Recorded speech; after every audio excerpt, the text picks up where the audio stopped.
Bismillahirrahmanirrahim. Assalamualaikum warahmatullahi wabarakatuh.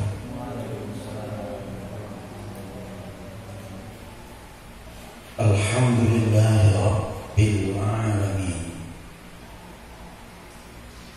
alladzi arsala rasulahu bil huda wa dinil haq liyudhhirahu 'ala ad-dini kulli wa kafa billahi shahidan. Kama qala Allah ta'ala, huwa alladzi arsala rasulahu bil huda wa dinil haq liyudhhirahu 'ala ad-dini kulli walau karihal musyrikun.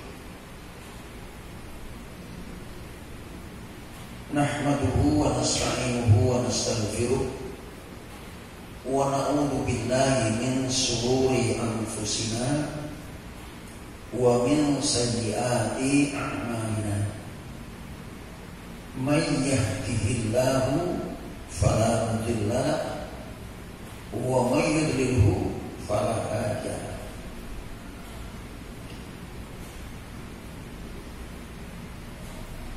Jamaah Majelis Taklim Kajian Duha di Masjid Al-Furqan yang berbahagia, marilah kita kembali bersyukur kepada Allah Subhanahu wa ta'ala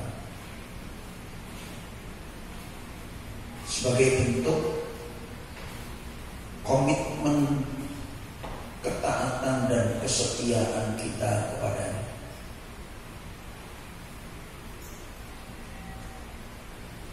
Marilah kita bersolawat kepada junjungan kita Nabi besar Muhammadin sallallahu alaihi wasallam, juga sebagai bentuk kecintaan kita kepada beliau.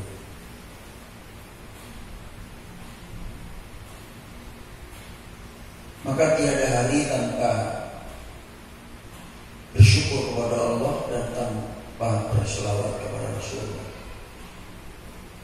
Itu hiasan bibir kita, hiasan hati kita, hiasan pikiran kita.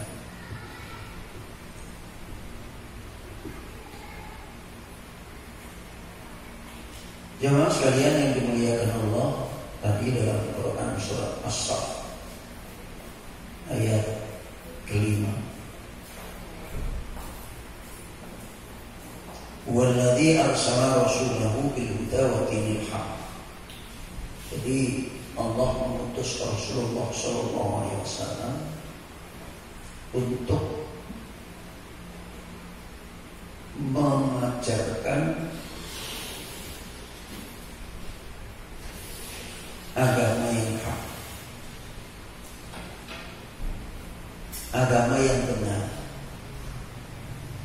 Jadi dengan kalimat ini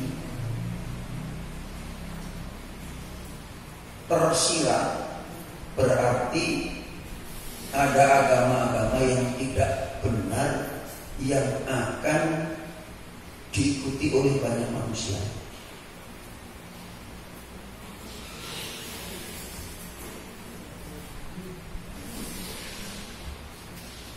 Maka ketika kita mencintai Rasulullah Muhammadin SAW, juga harus mencintai apa yang beliau bawa.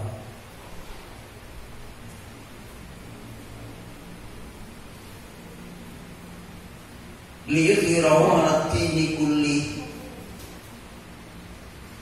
Jadi agama-agama yang pernah Allah turunkan sebelum yang dibawa oleh baginda Rasulullah SAW adalah agama yang belum sempurna.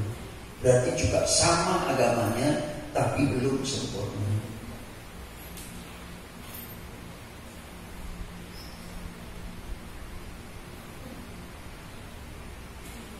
Jadi kita beruntung.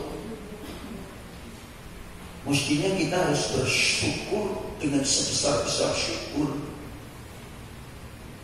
kepada Allah, karena kita hidup pada masa di mana agama sudah sempurna. Walau karihal musyrikun, dan orang-orang musyrik sangat tidak suka dengan agama yang sempurna yang dibawa oleh Rasulullah Muhammad SAW. Jadi kalau sekarang kita menghadapi tantangan yang luar biasa, itulah bentuk daripada Allah memberikan jalan kepada kita untuk berjuang. Hari ini diguncang dengan statement, dengan karikatur Presiden Prancis.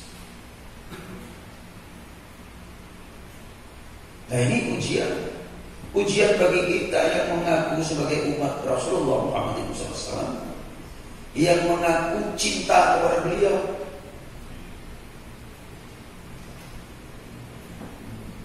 Sebesar apa cinta kita?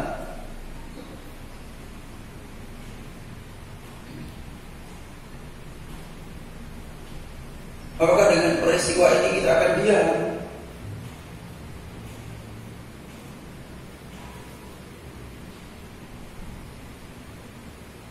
Kalau kita cinta pada baginda Rasulullah SAW, berarti kita juga harus sami'na wa ata'na terhadap ucapan beliau, perbuatan beliau, dan seluruh budaya hidup beliau. Man ahabba ala syai'in fata'ati. Barang siapa yang mencintai sesuatu, maka hendaknya mereka mentaatinya.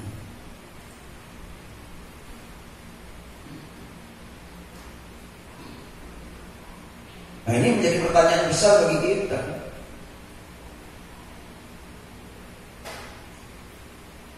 Bagaimana kita mencintai beliau dengan cinta yang benar?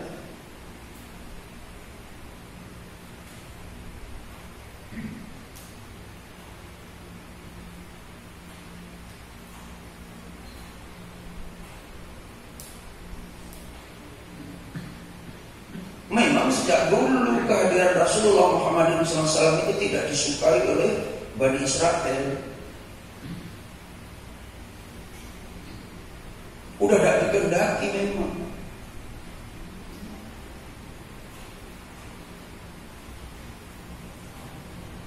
Sebelum ayat yang kelima, ayat yang keempat sudah jelas. Sebelum ayat yang keenam, ada ayat kelima, ayat keempat, surat As-Saff disebut.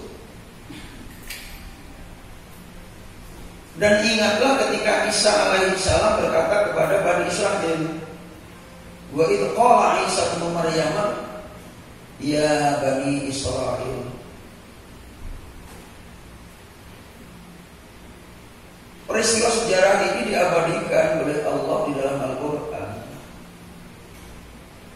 agar supaya kita tahu Nabi Isa alaihissalam berkata kepada Bani Israel, ya Bani Israel, inni Rasulullahi ilaikum. Jadi beliau katakan, sesungguhnya aku ini Rasul Allah, utusan Allah untuk kalian.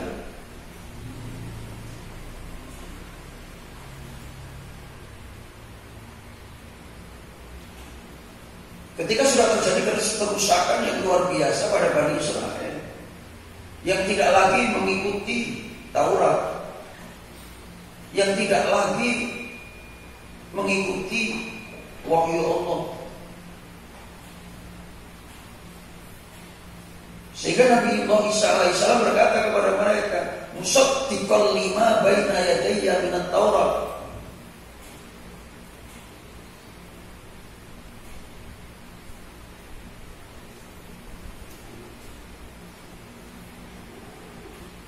Jadi kurun waktu setengah 500 tahun, 600 tahun kehidupan manusia sudah keluar dari jalur rel tuntunan wahyu, tuntunan agama.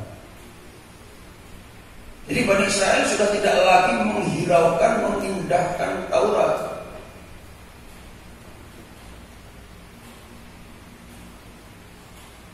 Ya seperti sekarang juga terjadi di tengah-tengah kita. Banyak orang yang sudah mulai meragukan Al-Quran. Karena peristiwa ini pernah terjadi di masa lalu.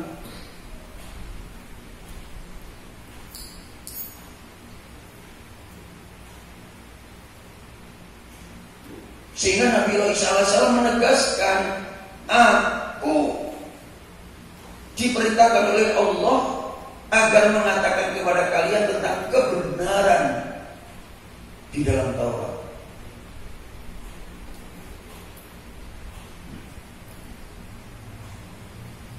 Ini pidato yang disampaikan oleh Nabi Isa AS di depan Bani Israil. Wa mubasysyiran bi rasulin, dan saya diberi tugas untuk menyampaikan berita kepada kalian, yakti, bahwa akan datang sesudahku, min ba'di,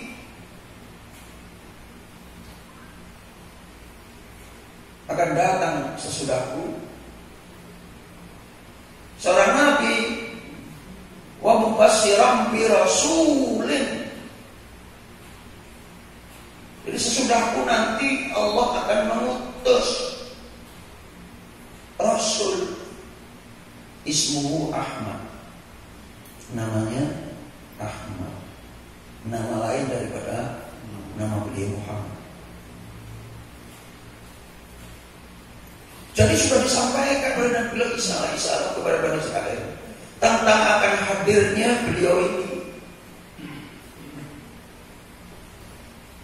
Tapi apa yang terjadi? Falamma ja'ahu bil bayyinat, maka ketika benar-benar datang apa yang disampaikan oleh Nabi Isa AS tadi,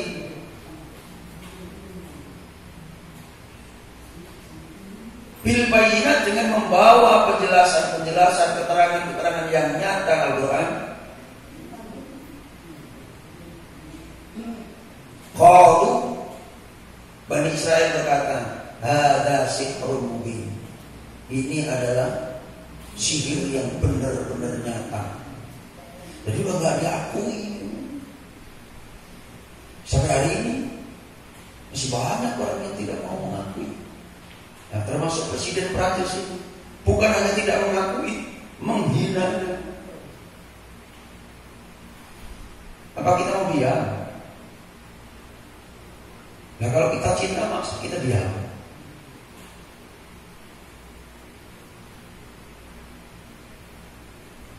Maka sekalipun berisiko, saya sudah melalui medsos, di mana wakil presiden yang ulama besar itu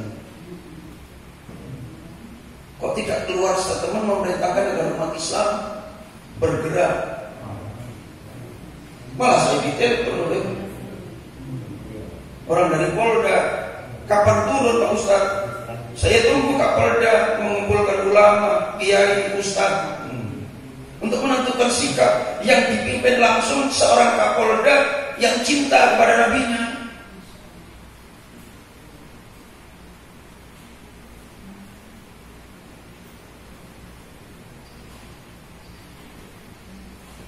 Jadi kalau kami nanti turun ditangkap lagi, saya bilang gitu. Akhirnya dikirimi pidato presiden. Datar-datar aja, tidak ada ekspresi kemarahan. Biasa-biasa baik pidatonya. Datar-datar aja.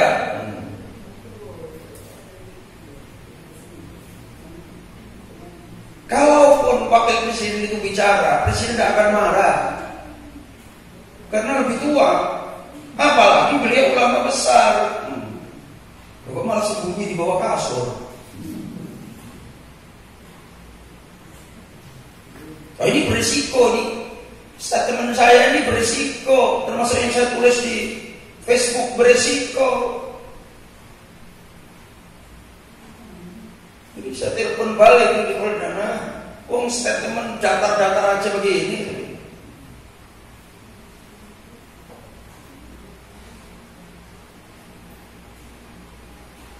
Bukan berarti kita harus dengan amarah, tapi tunjukkan ekspresi yang sangat kecewa gitu loh. Tidak sepantasnya Presiden Prancis itu menghina Islam. Bukan menghina Islam, menghina Nabi. Kenapa tidak berani menyebut Nabi? Silakan nanti diputar itu di YouTube. Bukan menghina Nabi, tapi apa kata Presiden? Menghina Islam.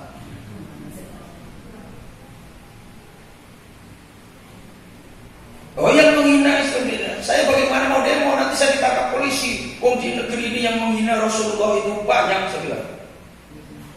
Malah dilindungi. Karena ada seorang yang diulamakan, yang diustadkan, yang ditokohkan, bilang Muhammad rembes. Kalau hidup di Indonesia pasti juga dia anak kecil, ya gak punya bapak, gak punya ibu, nyolong mangga tetangganya. Nah, gila. Saya gak perlu sebut namanya. Seharusnya diberi peringatan keras orang ini. Giliran yang memberi peringatan keras sekarang jadi tersangka. Gus Nur.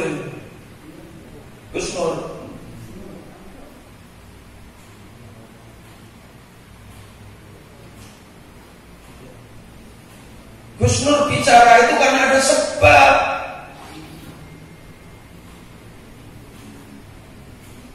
Jadi kalau jejak digital itu Bapak Ibu buka, bukan hanya menghina Nabi rembes tadi. Yang bakal masuk surga duluan itu Banser.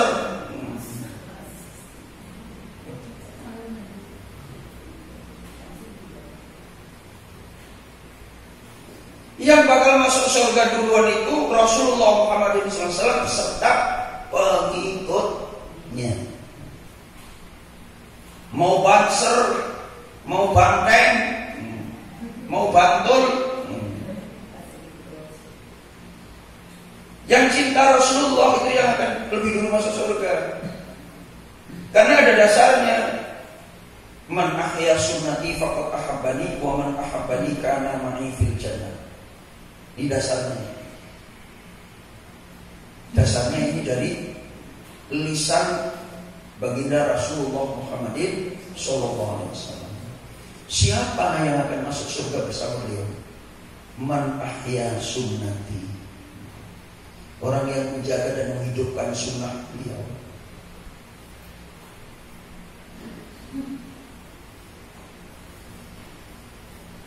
Orang yang menjaga dan menghidupkan sunnah beliau.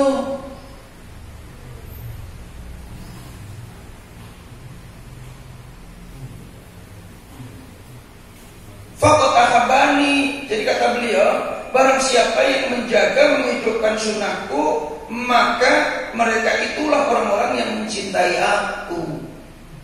Bukan yang hanya bersenandung, berselawat terus tiap hari. Sholawat itu kunci menuju cinta.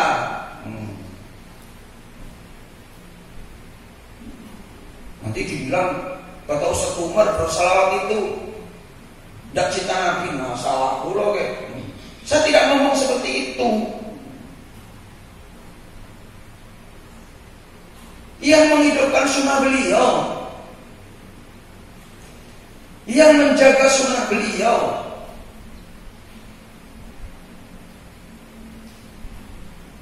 jadi kalau ibu-ibu melihat ada pengemis yang memang benar-benar seorang pengemis, itu berarti ibu-ibu menjaga sunnah. Walaupun pengemis itu menjengkelkan, tapi pengemis yang memang pengemis.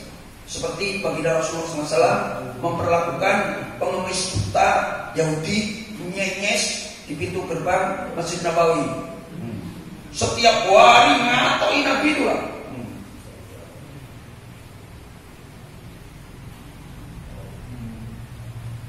Setiap hari ngatoi, tapi justru diperlakukan dengan penuh kasih sayang oleh baginda Rasulullah Muhammadin sallallahu alaihi wasallam. Buta, ompong, sehingga Rasulullah SAW harus mengunyahkan rotinya. Wih, bayangkan, bukan hanya menjual roti, dikunyah padahal mulutnya ember. Ini kan istilah ibu-ibu. Saya ini lama mikir lah, banyak sekarang ibu-ibu mulut ember. Apa sih maksudnya mulut ember ini?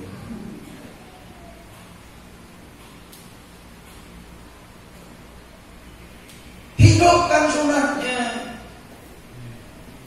lanjutkan sunnahnya, jaga sunnahnya.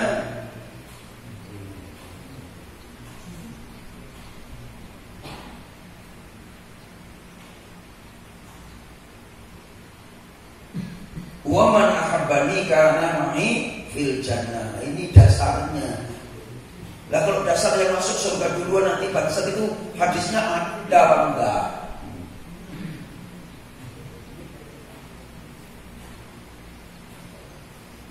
Jadi orang-orang siapapun, sekalipun tukang parkir,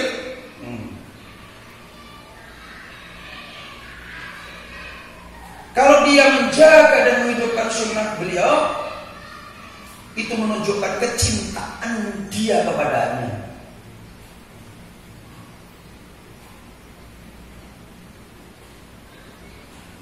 Maka bagi suami-suami yang memperlakukan istrinya dengan penuh perhatian, itu menghidupkan sunnah beliau, karena beliau itu sangat perhatian dengan istrinya. Tidak segan-segan membantu pekerjaan istrinya. Rasul itu nenteng sampai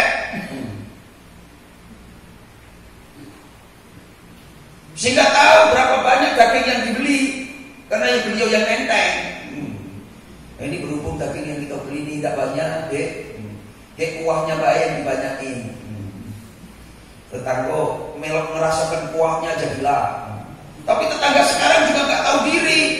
Dijok kuah, ini pembinaan namanya. Serba salah Pak, mau nyunang dijok kuah, masih dimaki-maki. Ya memang cuma dikit.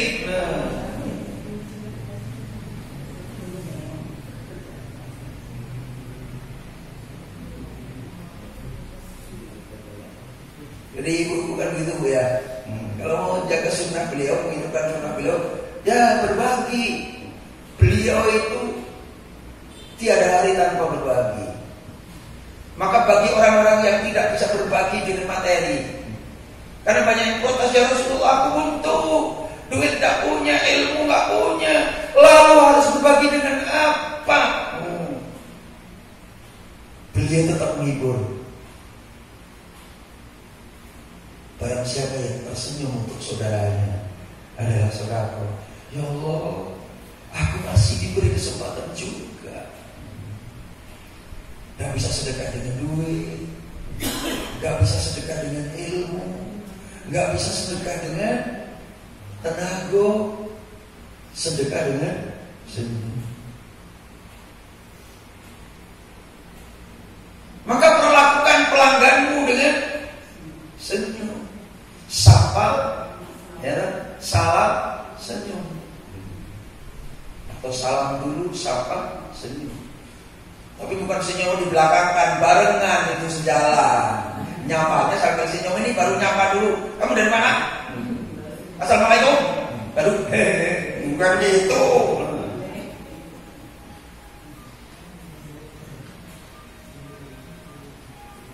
Jadi beliau itu memperlakukan siapapun dengan sangat simpatik. Gak mungkin beliau tidak melakukannya kemudian menyuruh orang.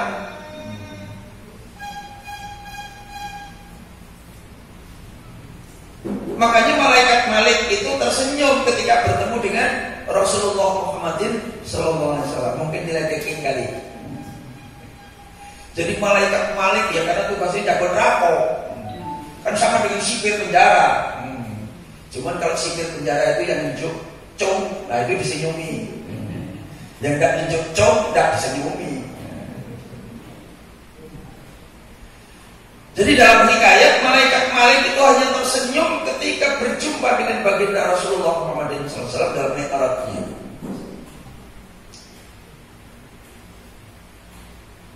Nah kalau kita ingin tahu sunnah Rasul SAW, ya baca sejarah sirah Nabi.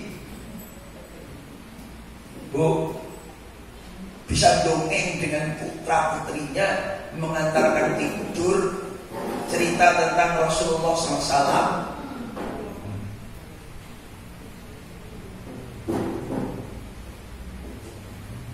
Karena ibunya ngerti. Ibunya ngerti.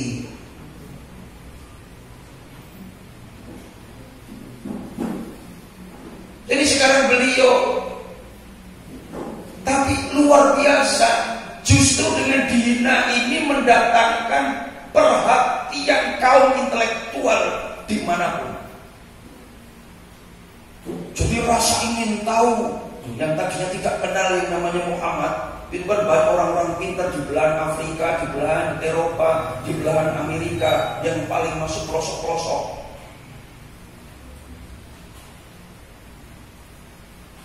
Siapa Muhammad itu? Yang menghina Presiden Prancis. Tapi yang marah bukan hanya orang Prancis, seluruh dunia marah. Hebat ya.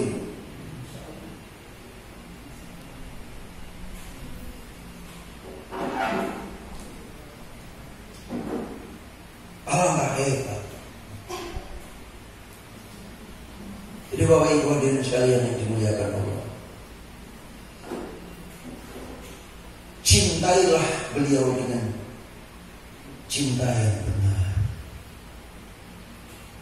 Bukan hanya disanjung, dipuji, dipuja.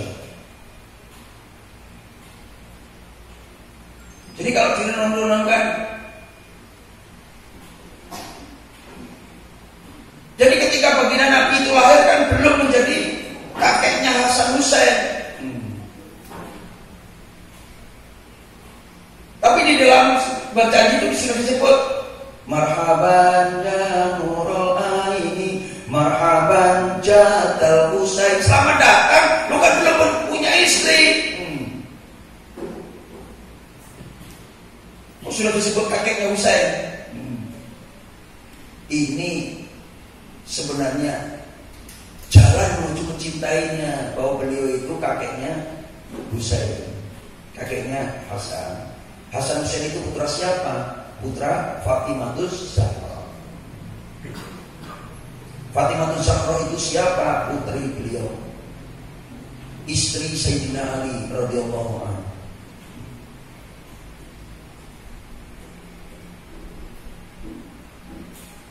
Ini ditulis Barzanji oleh Ja'far al-Barzanji, Imam Ja'far, ketika dilaksanakan lomba penulisan sejarah tentang Rasulullah SAW di abad ke-7 Hijriah, di masa Salahuddin al-Ayyubi. Nah, kita kenalin terutama anak-anak muda ini. Baca kisah Salahuddin al-Ayyubi saja udah luar biasa. Apalagi Rasulullah SAW, apalagi Ali bin Abi Thalib. Maka ketika saya mengantarkan tidur bintang cendekia, ponakan saya ketika kecil,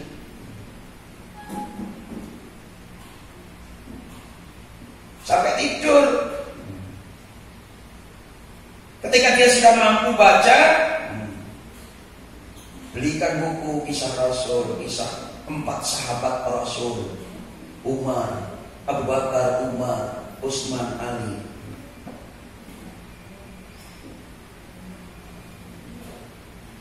Alhamdulillah itu terpatri. Begitu dia sudah kerja, telepon saya, Pak Dek,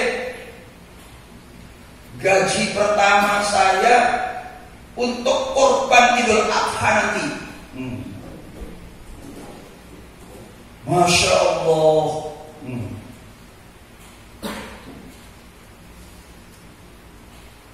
Masya Allah. Gaji pertama.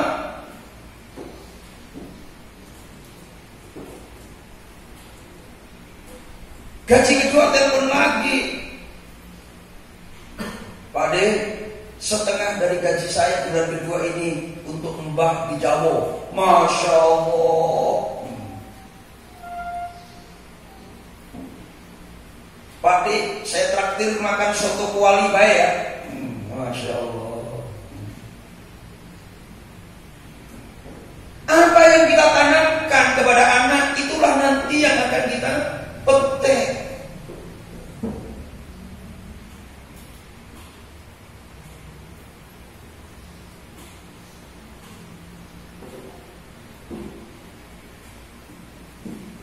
Jadi ibu-ibu, cintailah Rasulullah dengan cinta sebenar-benar cinta.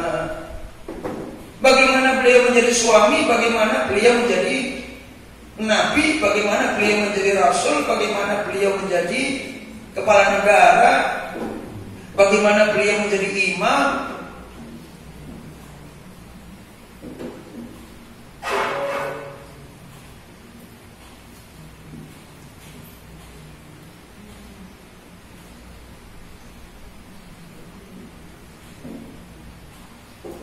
Maka sampai-sampai di ayat itu diabadikan.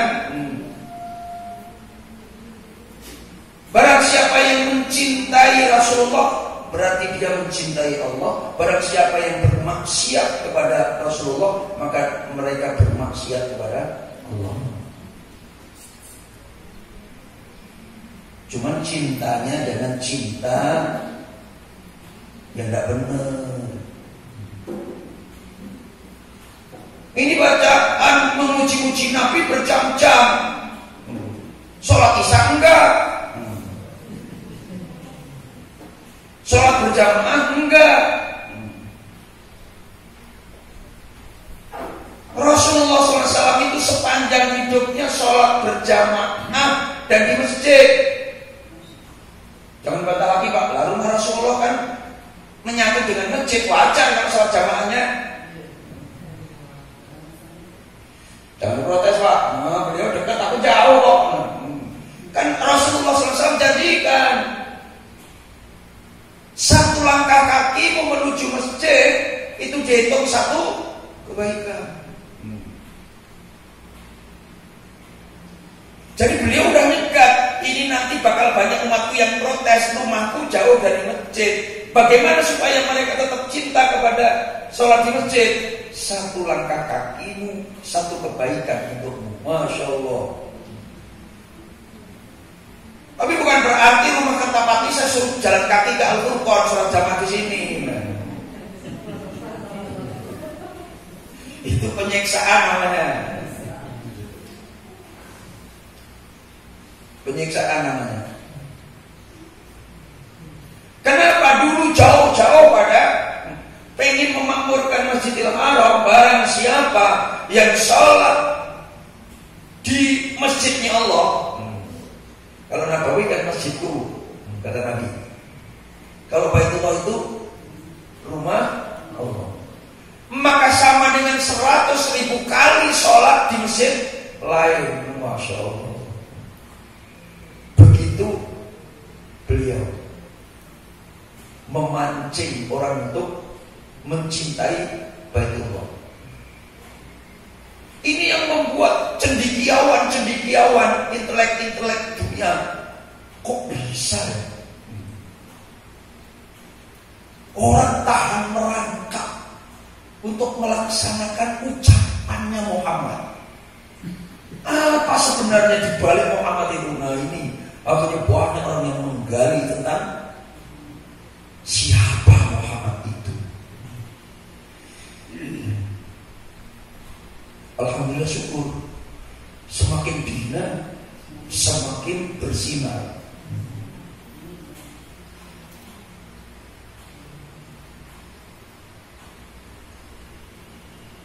Jadi Bapak Ibu,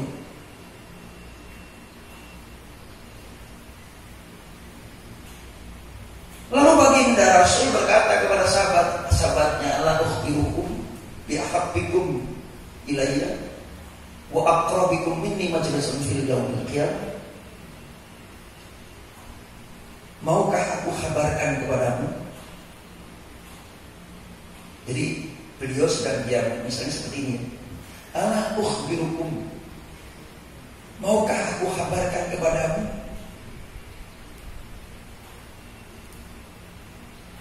Bi ahabbikum, orang yang paling aku cintai, orang-orang yang aku cintai. Wa aqrabikum minni majlisan yaumal qiyamah, yang nanti duduknya akan dekat dengan aku pada hari kiamat. Fa'ada marrataini aw salasan.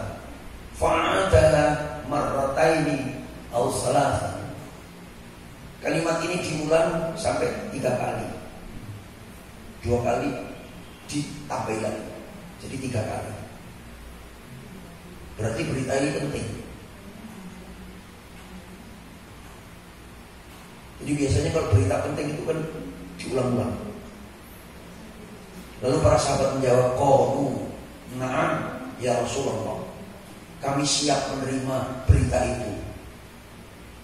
Qala, lalu beliau berkata, ahsanukum khuluqa. Siapa di antara kamu yang ahsan akhlaknya, yang terbaik akhlaknya. Jadi apa yang tidak disukai dari Rasulullah SAW itu, apa yang menjadi alasan yang membuat orang itu benci kepada Rasulullah? Beliau sangat menginginkan semua manusia itu akhlaknya baik.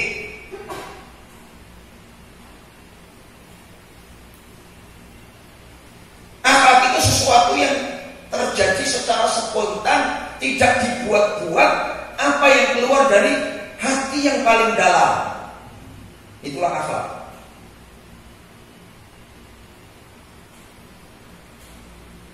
Jadi benar-benar yang keluar dari dalam dirinya seseorang, bukan sesuatu yang dibuat-buat.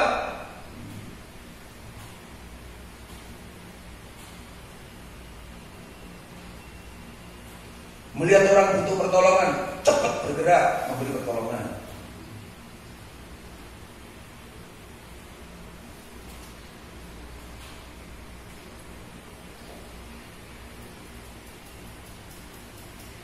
Jadi beliau menginginkan agar manusia yang hidup pada masa beliau dan masa sesudah beliau itu menjadi manusia yang berakhlak mulia.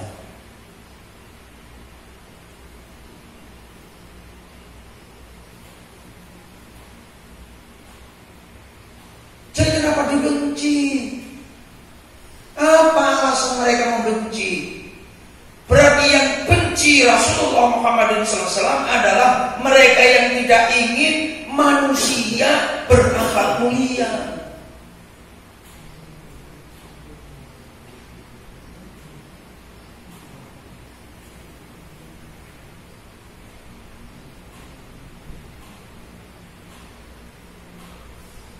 Ini Bapak Ibu, kita melakukan kaji ulang ini untuk menguatkan apa yang selama ini kita sudah pernah dengar, ketahui.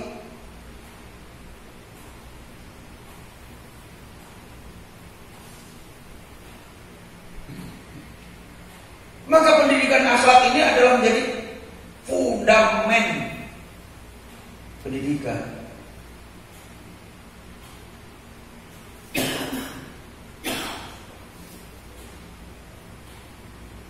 Kita tidak boleh mabuk ilmu tanpa akhlak. Karena akhlak inilah yang akan menjaga ilmu.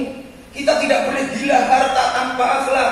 Karena akhlak inilah yang akan menjaga kita bagaimana cara mengambil harta.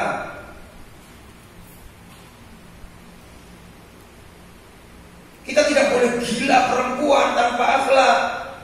Ini bagi laki-laki. Banyak mereka yang gila perempuan tanpa akhlak. Dikira perempuan itu cuma mainannya uang, habis dipakai kasih uang tinggal. Akhirnya begitu disergap aparat, yang disergap tinggal betinonya, lanangnya lah hilang.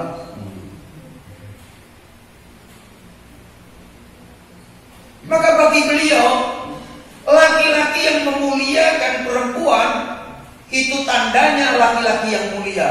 Oh, Pak, ibu-ibu senang Pak ini Pak. Makanya kalau bapaknya nggak memuliakan ibu-ibu, laporan aja sama saya.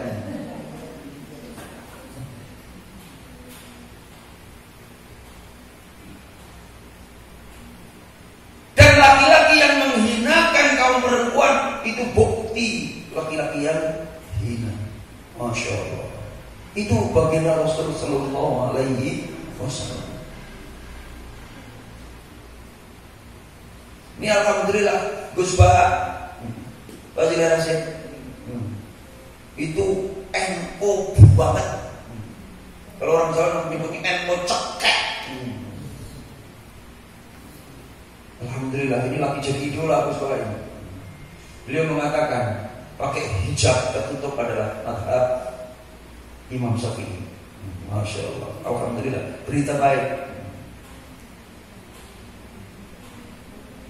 Beliau ini abahnya kiai besar.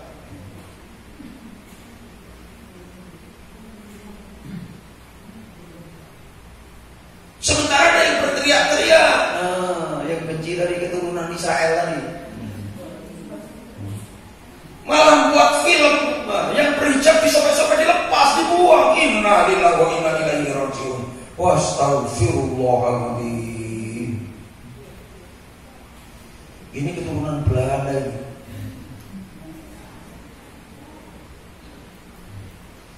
Apakah kita akan diam?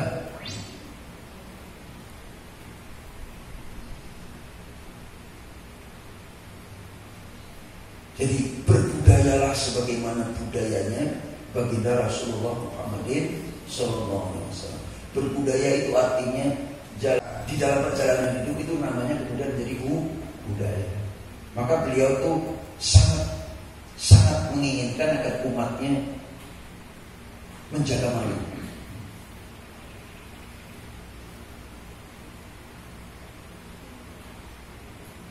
Menjaga malu. Makanya beliau kalau menasihati para pemula supaya tidak merasa berat dengan beban syariat Islam yang ditanamkan, jaga kejujuran dan jaga rasa malu.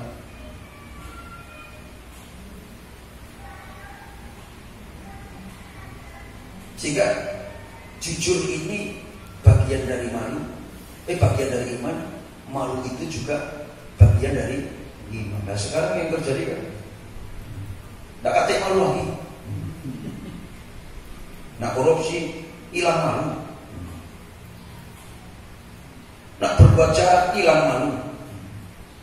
Dengan adanya rasa malu itulah akan menjaga sikap hidup kita. Gak punya ilmu, nak mimpin, nah, kaki malu itu. Kalau mau beribadah kata aku, serahkan kepada yang memang pantas untuk memegangnya.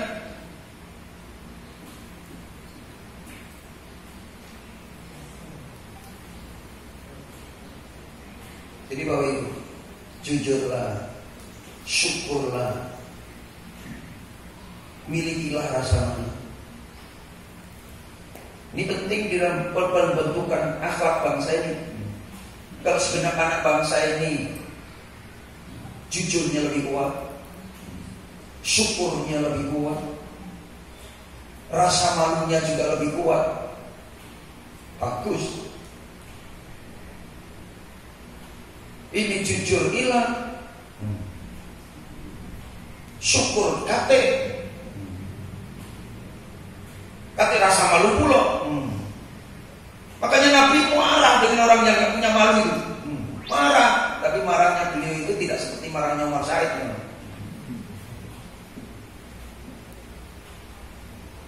Kalau kamu gak punya rasa malu lagi, sudah berbuatlah sekehendak kau. Nah, itu kalau bahasa kita, kalau bahasa beliau gak mungkin tidak seperti ini. Karena beliau orang nomor satu.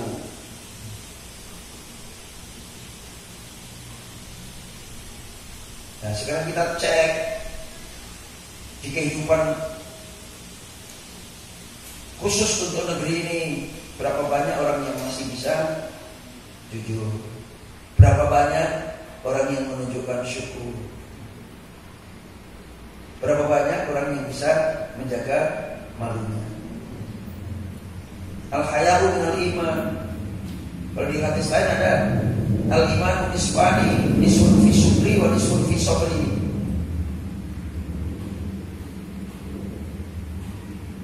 Iman itu dua bagian, sebagian ada di syukur, sebagian ada di sabar. Tapi juga di hadis lain dikatakan at-tahuru nisful iman. Hidup bersih itu bagian dari iman. Ya, tapi ini yang sering kali kita dengar, kebersihan itu setengah daripada iman. Kebersihan itu sebagian daripada iman. An-nadhafatu minal iman. Kebersihan apa? Ini malah akhirnya dipasang di dinding. Ada sapu tegak terus ditulis kebersihan itu sebagian dari iman. Oh, berarti tukang sapu itu orang yang beriman. Hidup bersih, itulah yang akan masuk dalam kelompok menjalankan setengah dari imannya. Hidup bersih, bersih zahir, bersih batin. Maka orang yang punya malu, insya Allah dia akan menjaga hidupnya untuk menuju hidup bersih.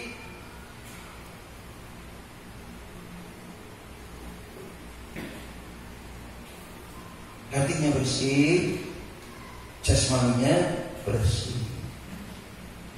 Nah, ini menjadi cita-cita setiap bangsa, hidup bersih. Ini sunnah, semuanya sunnah baginda Nabi SAW, Bapak Ibu.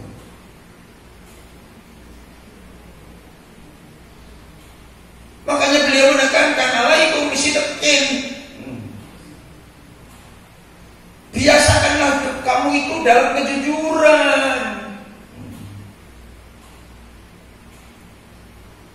Kalau kamu ingin masuk surga, jadilah orang jujur. Alaikum bisidqin. Inna sidqa yahdi ilal birri wa innal birra yahdi ilal jannah. Kebaikan, terwujudnya negara yang baik, terwujudnya keluarga yang baik, terwujudnya bangsa yang baik, itu dimulai dari adanya sikap jujur. Ini sunnah yang harus kita hidupkan betul.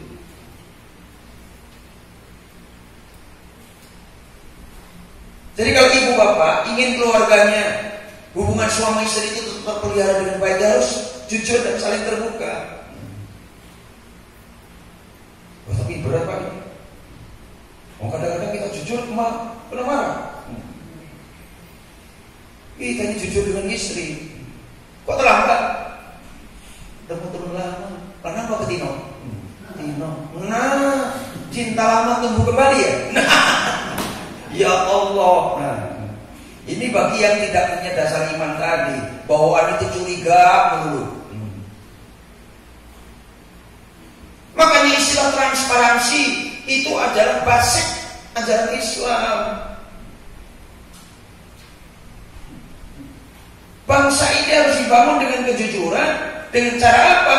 Dengan transparan untuk mempertanggungjawabkan semua masalah. Tapi tanpa agama susah.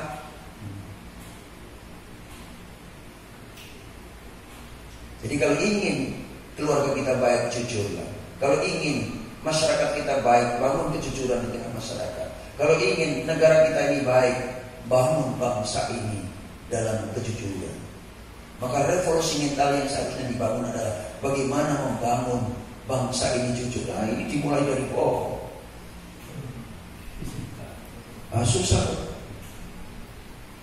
Karena sebaliknya, innal kadhiba yahdi ilal fujur wa innal fujur yahdi ilal nar. Sebaliknya, kebohongan itu akan menyeret kamu dalam kemaksiatan. penyelewengan, pelanggaran. Fujur itu bisa bermakna maksiat, bisa bermakna kejahatan, bisa bermakna melampaui batas pelanggaran. Wa innal fujur yahdi ilan nar.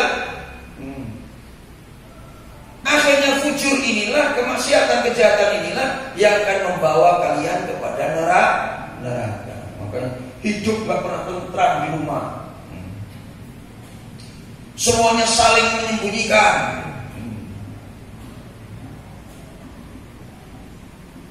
Ini kaum jet set. HP-nya itu ada apa itu istilah namanya itu yang tidak bisa dibuka itu. Kuncinya dikunci, itu apa namanya? Password. Masa sama suami istri HP-nya pakai passwordan. Silakan istriku mau buka HP saya, bukalah. Nanti kalau bilang, ini kok ada perempuan cantik ini. Nah, itu kan murid sampean. Karena nelpon sampean enggak diangkat-angkat. Akhirnya nelpon suaminya. Oh gitu ya? Iya. Ini pakai password, enggak bisa dibuka. Berarti ada rahasia yang tersimpan di dalamnya, kan begitu.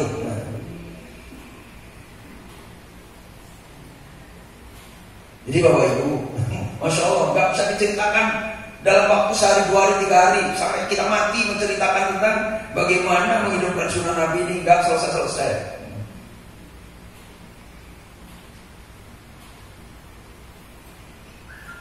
Turki sedang diuji kesabaran. Karena Turki sedang mendeklar akan menjadi negara yang lebih mementingkan kepentingan Islam, diuji. Ini negara-negara musuh Turki yang gak setuju dengan Turki teriak itu dengan kesombongannya. Karena sebenarnya Perancis dan Inggris sedang berkoalisi untuk menyerang Turki. Seperti ketika Amerika, Australia, Perancis menyerang Irak, meluluh lantakkan Irak, sehingga nilai-nilai situs sejarah Islam itu habis di sana. Habis Irak luluh lantak,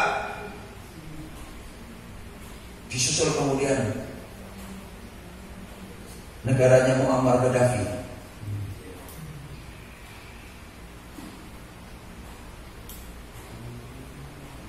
Jadi musuh-musuh kita ini sedang akan menghancurkan jejak-jejak sejarah yang dibangun oleh Rasulullah Muhammadin Sallallahu Alaihi Wasallam. Dan sekarang sudah semakin terbukti kita dipecah belah.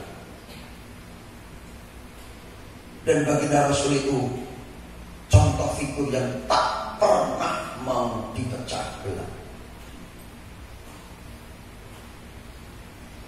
Nah ini sebagai penutup, ini untuk kritik untuk Pak Mahfud. Pemerintahan di Madinah itu gak bisa dicontoh.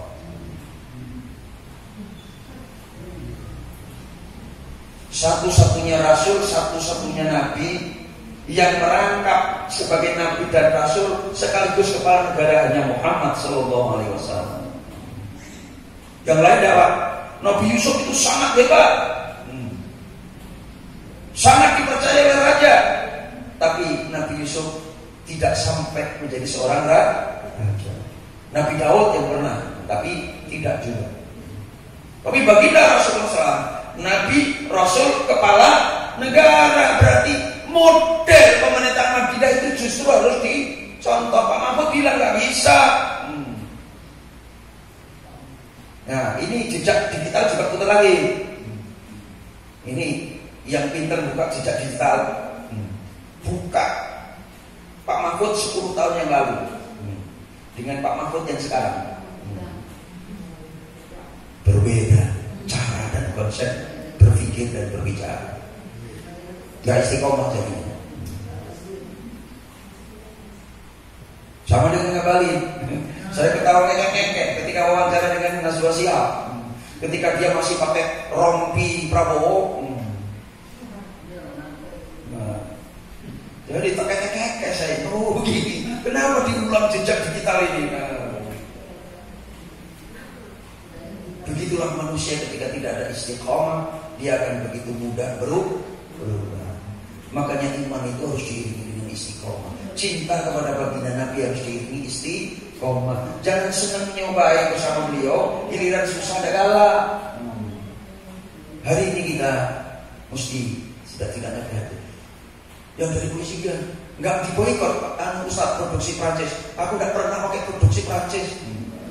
Aku mau minum pakai baju sumur. Itu make upnya ibunya pakai itu tepung terigu. Jadi yang harus dikasih tahu itu pejabat-pejabat itulah. Kalau dari dulu saya ini sudah berteriak, sebaik-baik sebuah bangsa adalah yang mencintai budaya dan produksinya sendiri.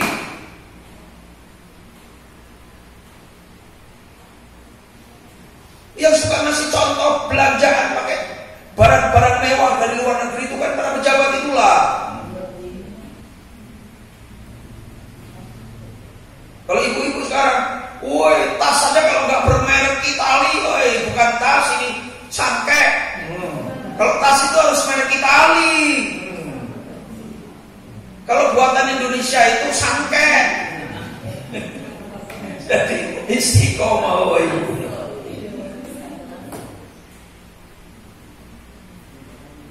Jadi Bapak Ibu hadirin sekalian yang dimuliakan Allah, semoga tidak terjadi Indonesia tidak seperti Timur Tengah yang bakal dirusak. Tapi kalau kita membiarkan China berkuasa, nanti Indonesia akan mengalami nasib seperti Timur Tengah, tercapek-capek. Karena yang ada di kotak ateis dan komunis itu berkuasa dan menyingkirkan siapa yang dikuasai. Ya ibu-ibu doa aja lah. Nanti ibu-ibu dikerahkan untuk aksi. Nah ini memperalat Kalpitino. Tidak usah melo, masak kue yang banyak. Nah titipkan ke Al-Furqon. Nah sudah. Nah, saya ditanya model apa aksi yang bagus Ustaz? Yang model aksi 212. Coba kalau model aksi 212 itu dipelihara, akan ada aksi damai menjadi contoh dunia. Itu jadi model. Gak ada orang aksi makanan itu buahnya kiriman dari mak-mak ini. Banjir makanan. Aksi terdamai di dunia. Aksi kemarin kan ditunggangi. Sebelum ditangkap, saya sudah nulis di Facebook. Resikonya ya saya ditangkap lah. Kalau saya jadi Kapolri, kalau saya jadi kepala Badan Intelijen, kalau saya jadi kepala Densus 88, kemudian saya tidak menemukan siapa aktor yang membakar halte Sarinah dan yang lain, maka saya menyerahkan diri untuk dihukum mati. Karena fitnah itu, mahasiswa berangkat aksi itu tidak mungkin dia akan berbuat onar kecuali diprovokasi oleh provokator. Karena kami pengalaman aksi itu rapat.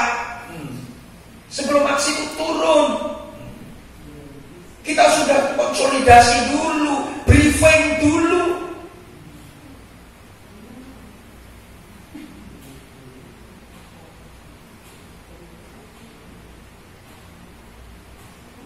Dan kalau tidak ditemukan siapa yang membakar itu, betapa bodohnya Badan Intelijen Nasional, betapa bodohnya Kapolri, betapa bodohnya Komandan Densus 88.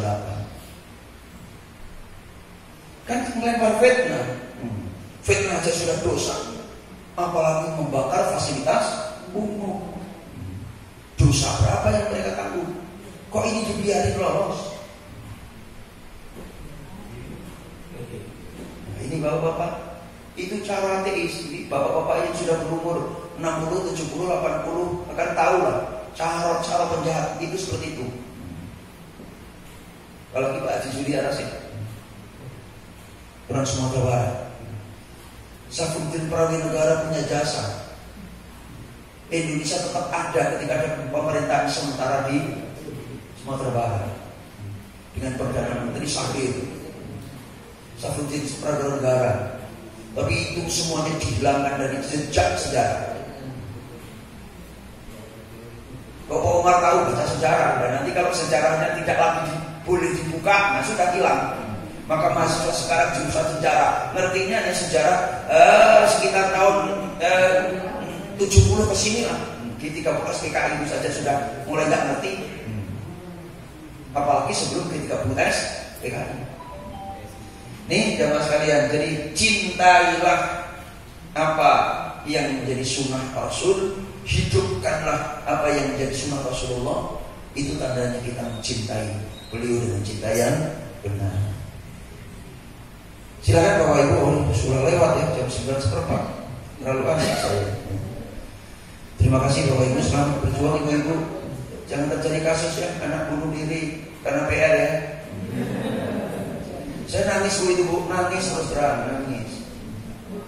Ini korban COVID-19. Ibunya juga stres kok. HP cuma satu, pakai rebutan. Ibu stres, marah sama suaminya. Akhirnya suaminya nolong HP supaya anaknya bisa belajar daring. Masya Allah, ya Allah. Kalau ibu-ibu putra-putrinya dijaga. Kalau beban sekolah sudah terlalu berat, anak-anak kita ini sekarang sedang stres karena sistem pembelajaran yang tidak keluar, kecuali sekolah-sekolah unggulan seperti sekolah kita Al-Furqan, insya Allah terjaga. Tapi sekolah-sekolah yang agak perak-perak itu, aja biru. Ini kira-kira semoga bermanfaat. Saya bukan mengkori nanti ibu turun bicara demo, hentikan Perancis, sebelah Perancis, enggak, saya kan jurus seperti itu.